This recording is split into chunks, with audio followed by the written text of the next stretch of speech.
Welcome to chess, ladies and gentlemen. I appreciate you guys very much for stopping by. So I do have the final game between Magnus Carlsen and Wesley So from the Champions Chess Tour final. So this is round 9, game 3. And, of course, for all my people in the Philippines, I will say Maligayang pagdating sa my chess, ladies and gentlemen. Magandang umaga, magandang hapon. Maraming salamat po sa nanonood ng aking my video. Appreciate you guys very much for stopping by. Anybody who is coming from Norway, I will say hello. God Morgan and Tusen Tak for coming by and taking a look at my stuff real quick. I really appreciate it very much. But if you guys are ready to go, let's jump in and take a look and see what we have for this game. So we do have B3. So already, Magnus Carlsen says, man, we're taking like the 6th best move in the opening, and we're just throwing that on the board. So we do see B6, and as you guys might know or might not know, we are starting to get into some like shallow waters already, even after the first move. Because after B3, it is very rare for somebody to reply with B6. We do have E4, which is still fine because, once you do put your bishop here, you're not worried about, you're not blocking this diagonal. So that's the main thing to think about. We do see bishop to B7. We do have knight to C3. So that does kind of block the bishop just a little bit, but it's not too bad. We do have E6. Bishop comes to B2. We see knight down to F6. And now something kind of has to give because that E4 pawn is under attack. So we do see E5 pawn push. And then as crazy as it sounds, we have knight to D5, and this is the novelty of the game. In the past, we have seen knight down to E4, and we have seen knight back to G8, but we have not seen knight to D7. Seems like a very logical move. I mean, if the knight does take here, you are taking back with the bishop, and that's what we see in the game. Knight takes D5, and then bishop takes D5. And something I will mention, any of you guys that are familiar with Magnus Carlsen, you are aware that he is not a big opening person.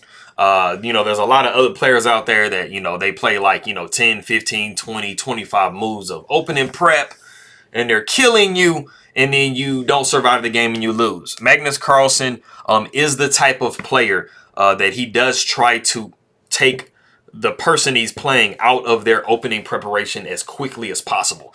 He's not, sometimes he will play kind of like really offbeat stuff that really shouldn't win. Like, let's say like King's Gambit type stuff where it's a really true gambit. And if somebody knows what they're doing, they should win the game. But Magnus Carlsen is definitely one of the best players to do this. I encounter players all the time who just play the craziest stuff, shifting pieces back and forth, trying to throw people off, and they end up getting in bad positions. They shouldn't have been doing that in the first place. But Magnus Carlsen, like I said, is definitely one of the best players to do it. So, he can kind of get away with it a little bit. So by this point in the game, Magnus Carlsen has gotten Wesley So out of prep. And he's basically just saying, I'm playing myself against yourself. And so queen does come to G4, which isn't necessarily attacking anything at the beginning. We do see H5 knocking the queen away. The queen sidesteps to F4. And then we do see G5. And then the queen settles itself back on E3. So as you can kind of see, Magnus Carlsen is getting Wesley So to kind of play his game a little bit. These definitely were legitimate moves by Black. But, it's a lot of these efforts with playing these types of games is trying to throw somebody off to where they start playing bad moves. And then you can just take over the game. So it is actually a legitimate strategy to employ. We do see A5 by Black. A3 comes. We're preparing to meet, A4 with some B4 situations. So the bishop does come back to B7. We see knight to F3. So as you can see, white is starting to try to get their pieces out. And then we do see a very nice tempo move, which is G4. And then the knight does come to D4. So, pretty crazy game so far. We do see knight to C6. And then we do see knight over to B5. This knight is not going to literally ever be attacked. We don't have the ability to push this pawn to knock this, knight out of the way. You can always go bishop to A6, but bishop taking back on B5 after a capture is pretty beneficial for white, and it does help them develop. So you definitely never want to do that for your opponent. We do see bishop to H6, knocking the queen over. Queen comes to c7 or to c3, which is very logical because this knight cannot move because we're going to be looking at this nice fork here. So we're not going to do that. So we do see bishop back to g7, and then we have the move d4. We have a d6. Okay, I did it. Okay, and so we have d6, and this is actually kind of the point in the game that Wesley So makes his first like crucial mistake. He is allowing the weakening of a pawn. So after at some point the pawn takes here, you do have a somewhat weak point on d6. That is possible. You know, you can try to throw a little, checkaroo in there. And so after this position that we saw right here, it was actually a little bit better just to go bishop back to h6. And then at least you're preventing, long castles by white. And then after something like h3, the king coming over to f8, you are avoiding all of these tactical tricks and stuff that white has. So this was definitely just a little bit stronger. But like I said, we do have d4. And then we see d6, and we have pawn takes d6, pawn takes d6, and then, like I said, white does have this target square here on d6 that they might be able to exploit. They are underdeveloped at the moment, so they definitely have, a little bit of work to do, so they can't just go off attacking yet. We do have h3, you're just trying to open this file up, create some weaknesses in black's position. We do see f5, pawn takes g4, pawn takes g4, and then we do see rook takes h8, and then bishop goes back and takes on h8. And we have reached a point in the game that if you do want to pause the video and see what very, very strong move Magnus Carlsen has to be able to play, go ahead and do so.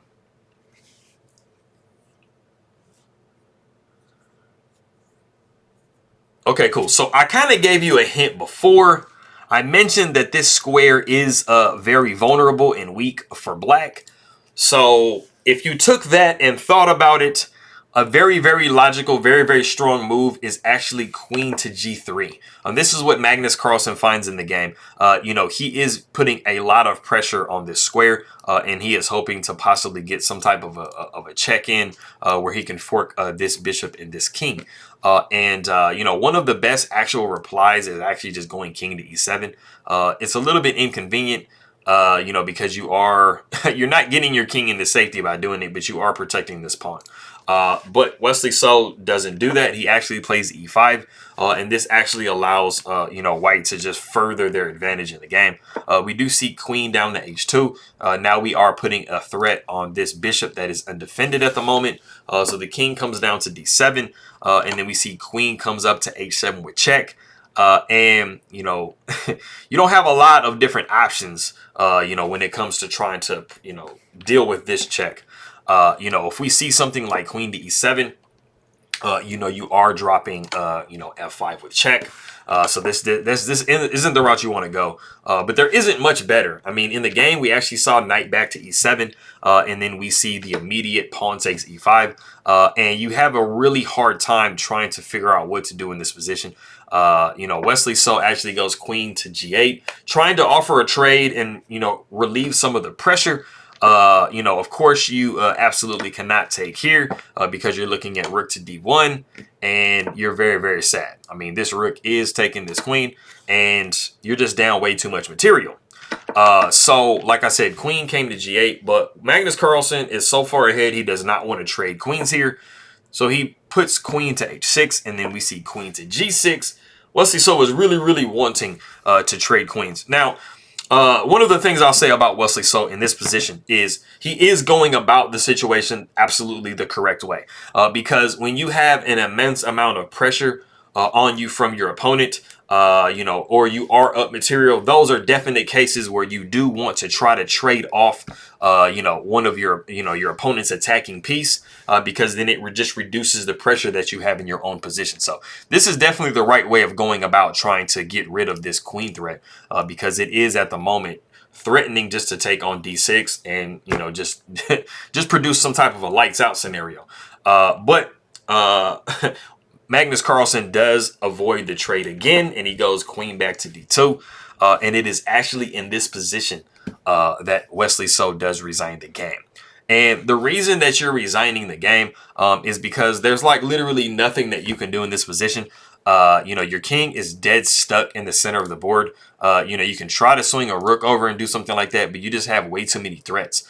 So just giving you a sample variation of, you know, what the variations might look like. You guys remember me telling you all the time about whenever your opponent is trying to open the position, try to close it. So one of the best things that you can actually do in this position is just to go d5. Try to keep the position as closed as possible, but unfortunately, this is an isolated pawn, and it is very vulnerable and weak. You know, you can definitely add pressure, especially since it's pinned against the king. So you would actually see castles by white. You got bishop coming to c6, but this doesn't really help because, I mean, if you take the knight on b5, you're looking at bishop takes b5 with check. And I mean, that's just further pressure. So you would probably see f4, pawn takes f3 on passant, pawn takes f3, you know, you see bishop to g7. And then queen coming over to f2, and you see that white is picking on this stuff. You have c4 possibly coming. You're not worried about a check coming up here by these two pieces because you're just going to sidestep over to b1, which is where you really want to be anyway when you castle to that side. So, you know, this, even though it looks like you're only down a pawn, there is a major difference between this king and this king. And I mean, the computer is showing +4. So it's literally showing that you're down an entire piece plus a pawn positionally. So, you know, Wesley So being the player that he is, he can see that this is something that's going to be really hard to play against the world champion. So he does resign the game. So that is that game. I appreciate you guys very much for coming by. Maraming salamat. Salamat aking makaibigan. Tusen tak to anybody coming from Norway. Makito tayo mamaya. And I will see everybody next time.